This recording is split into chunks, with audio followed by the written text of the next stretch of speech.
C'est un plaisir de vous retrouver. Bienvenue, chers téléspectateurs, à ce journal.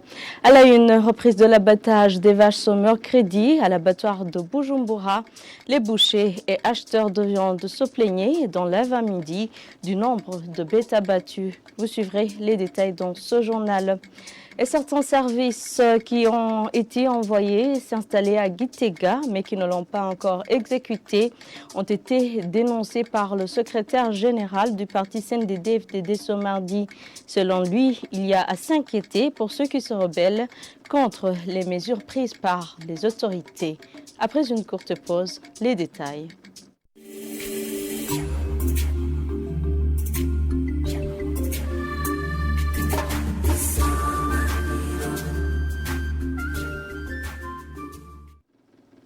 Bienvenue encore une fois, je vous le disais dans les titres, timide reprise de l'abattage des vaches ce mercredi à l'abattoir de Bujumbura après sa suspension suite à l'apparition de la maladie de la fièvre de la vallée du Rift. Les bouchers, tout comme les acheteurs de viande présents sur place, étaient insatisfaits du nombre de bêtes abattues. Le directeur général de cet abattoir parle d'un problème de déplacement des bêtes dû à la pénurie du carburant. Le point avec Armel Mutore.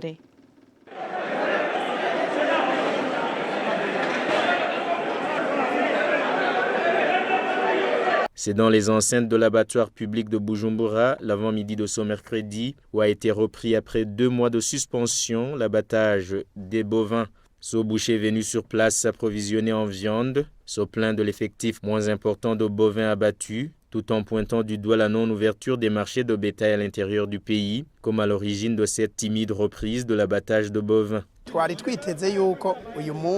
Nous nous attendions à trouver beaucoup de vaches, mais nous avons été déçus. Les lundis, les jeudis et les samedis, entre 70 et 80 bovins, ou même plus, étaient abattus. Mais aujourd'hui, à raison de la fermeture des marchés de bétail à l'intérieur du pays, il n'y a pas assez de vaches. Même ces quelques 16 bovins abattus aujourd'hui proviennent des localités toutes proches d'ici. Nous pensons qu'avec cet allègement des autorités, d'autoriser l'abattage, afin de permettre à la population de consommer la viande, qu'elles sont aussi en train de voir comment rouvrir les marchés de bétail. Même son de cloche chez les acheteurs de viande, habitués de l'abattoir, qui sont rentrés main bredouille après un long moment d'attente, à l'instar de cette mère de famille.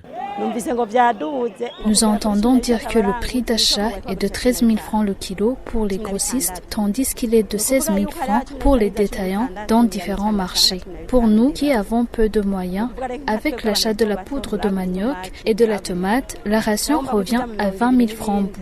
Malheureusement, moi et mon enfant rentrons les mains bredouilles. Je ne suis pas du tout contente.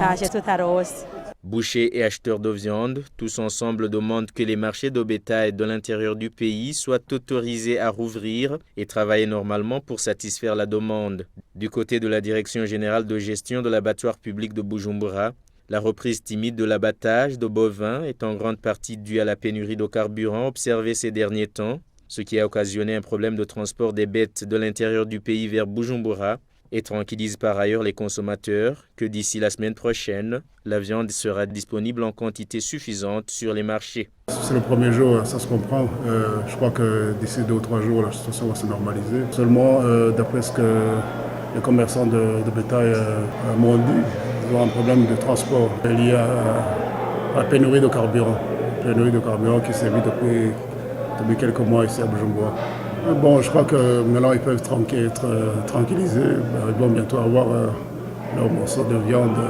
Que ce soit, ils pourront acheter la viande de bœuf, la viande de chèvre. La mesure provisoire de reprise de l'abattage de bétail a été prise par le comité national chargé de la riposte contre la fièvre de la vallée du Rift, mercredi de la semaine dernière. Merci Armel Mutore. À la page transport, le prix du transport des vivres est passé du simple au double, voire au triple en mairie de Bujumbura. Certains vendeurs rencontrés au marché de Kotebu déclarent que cette hausse des prix est due à la pénurie du carburant et demandent que les véhicules assurant le transport en commun et celles assurant le transport des denrées alimentaires soient servies en premier. C'est un reportage d'Elissa Nakarutimana. muri no minsi hari ingorane z'igitoro turafise ingorane y'ingene bidushikira abantu babituzanira baravuga nyene ko ubu bazimbwa cyane n'imodoka akenshi mbere hari naho bazibura. Cette hausse des prix de transport des denrées alimentaires, ces vendeurs indiquent que cela a commencé depuis la pénurie du carburant. Ils ont signalé que les prix ont passé du simple au double, voire au plus. Auparavant, le transport s'élevait à 5 000 francs bout. Actuellement, ça nous coûte 15 000 francs bout. Nous pouvons passer 2 jours sans marchandises.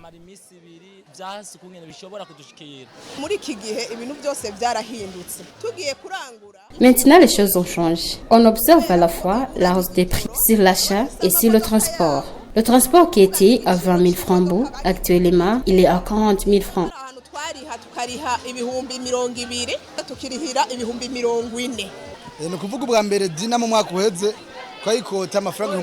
L'année dernière, la location du véhicule, communément appelé Dina, était pour 800 000 francs burundais. Mais actuellement, de Kirundo à Bujumbura, ce même véhicule est loué entre 1 million et 1 200 000 francs burundais. Auparavant, les marchandises arrivaient ici directement. Mais aujourd'hui, on ajoute d'autres frais de transport dont Gagara à côté.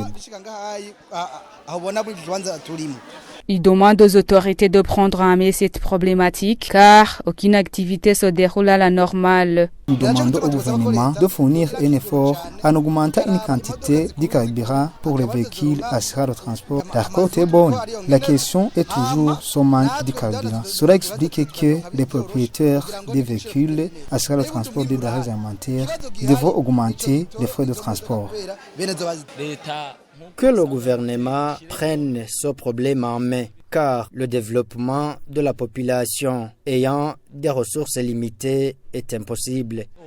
Selon ces marchands, ils disent qu'ils travaillent en enregistrant des pertes car ils peuvent passer 3 jours ou plus sans avoir des marchandises.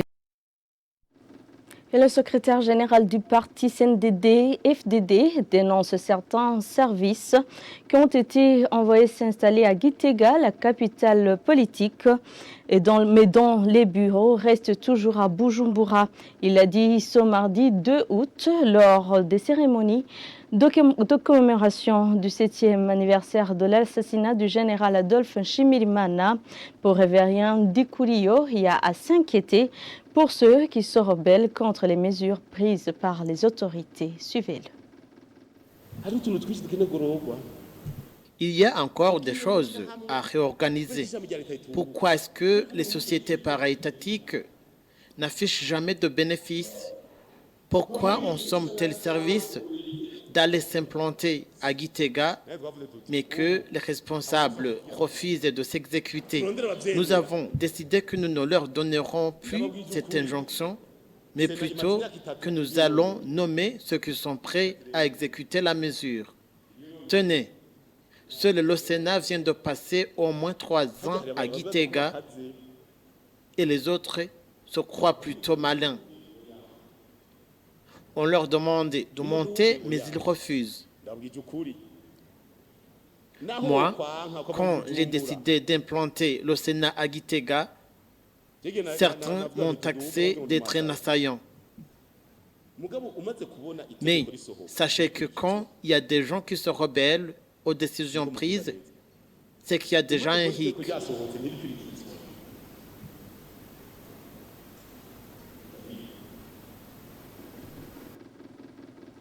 À la page santé, les hépatites virales sont la 7e cause de décès dans le monde et touchent beaucoup l'Afrique subsaharienne.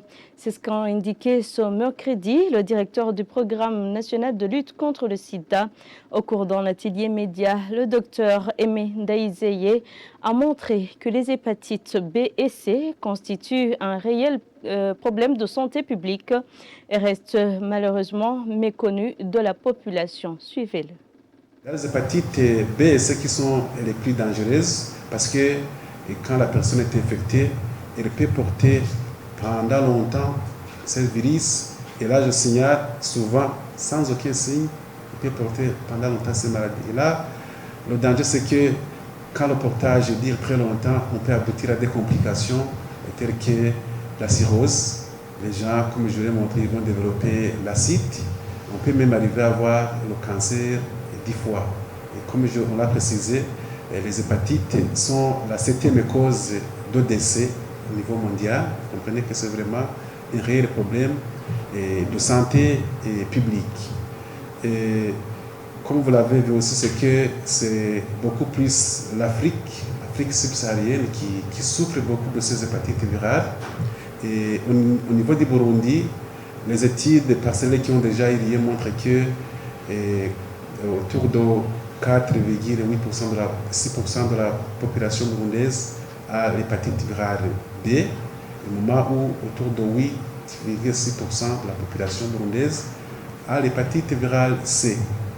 Et les données qui ont été récoltées au niveau des structures de soins, notamment le Centre national de transfusion sanguine, ils montrent que parmi les personnes qui sont venues pour les dons de sang, autour de 1,8% avaient déjà l'hépatite virale B et autour de 2,8% avaient l'hépatite virale C. Les principaux modes de transmission ils sont presque communs à ces virus, communs aussi au VIH. Il y a la transmission sexuelle, donc lors des rapports sexuels non protégés. Il y a la transmission par voie sanguine, quand on utilise des objets étrangers qui sont contaminés. Il y a aussi la transmission de la mère à l'enfant, quand la mère a l'hépatite virale B, pendant la grossesse et pendant l'allaitement. C'est donc par ces moyens, ces modes de transmission qu'on devrait agir pour arriver à faire la prévention. Des lacunes qui persistent, c'est notamment l'accessibilité au dépistage des femmes enceintes, ou maintenant pour arriver à la triple élimination du VIH, de la syphilis et de l'hépatite virale B, les femmes enceintes, toutes les femmes enceintes devraient bénéficier du dépistage de l'hépatite virale B. C'est encore difficile parce que le dépistage de l'hépatite B et C sont payants, pendant que le dépistage du VIH et la syphilis sont subventionnés, sont pris en compte par les différents partenaires. C'est donc de plaider à ce que le dépistage des hépatites puisse aussi être accessible à la population, mais que aussi les traitements puissent aussi être accessibles à la population. Le Burundi se joindra au monde ce vendredi le 5 août 2022 à la célébration de cette journée de lutte contre les hépatites virales, normalement célébrée le 28 juillet de chaque année. Les différentes activités se dérouleront à Bujumbura, au jardin public, y compris le dépistage de ces hépatites qui débuteront ce jeudi au niveau de l'hôpital de district de Kamenge. Et en actualité internationale, des centaines de citoyens ukrainiens habitant la région de Donbass, non encore tombés sous l'occupation russe, ont été évacués par le gouvernement ukrainien. Les informations que nous tirons de France 24 rapportent près de 200 000 citoyens qui n'ont pas encore quitté cette région. Images et commentaires. À 84 ans, cet homme et son épouse quittent leur maison de Kramatorsk pour fuir la guerre qui se rapproche. Direction l'ouest de l'Ukraine et son calme relatif. Leur fille Marina, elle, a choisi de rester.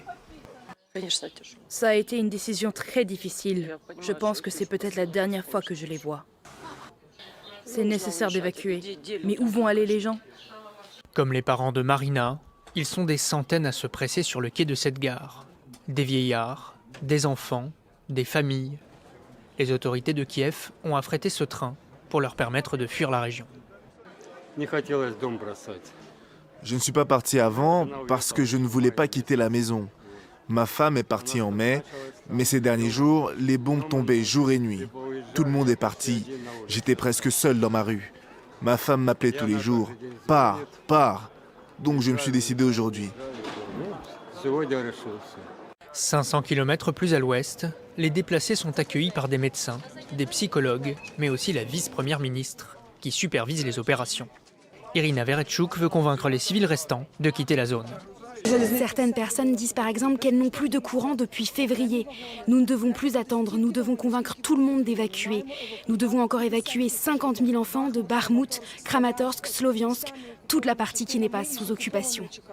Selon les autorités de Kiev, il resterait près de 220 000 personnes à évacuer dans le Donbass. C'est par ici que prend fin ce journal. Merci à tous de l'avoir suivi. Bonne suite des programmes avec la télévision Isanganiro.